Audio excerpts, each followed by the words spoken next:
আর্থিক দিক বিবেচনায় এবারের চ্যাম্পিয়ন্স ট্রফিটা খারাপ যায়নি বাংলাদেশে। 3 ম্যাচে 2 হার ও 1 ম্যাচ পরিত্যক্ত হওয়ায় 1 পয়েন্ট নিয়ে টুর্নামেন্ট থেকে বিদায় নিয়েছে নাজমুল শান্তর দল। অংশগ্রহণ ফি এর পাশাপাশি জয় ছাড়াই আরও $2.5 কোটি টাকা পেলেন ফিল সিমন্সের শিষ্যরা।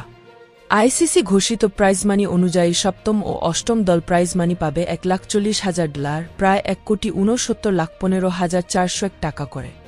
এছাড়া প্রতিটি দল টুর্নামেন্টে অংশগ্রহণের জন্য পাবে $1,25,000, প্রায় $1,51,03,037 টাকা করে। মানে বাংলাদেশ দলের কোষাগারে প্রায় $3 কোটি টাকা এরই মধ্যে চলে এসেছে। পুরো টুর্নামেন্ট মিলিয়ে বাংলাদেশ ছিল সপ্তম স্থানে। দক্ষিণ আফ্রিকার কাছে ইংল্যান্ড হেরে যাওয়ায় বাংলাদেশ এক ধাপ এগিয়ে আছে ষষ্ঠ স্থানে।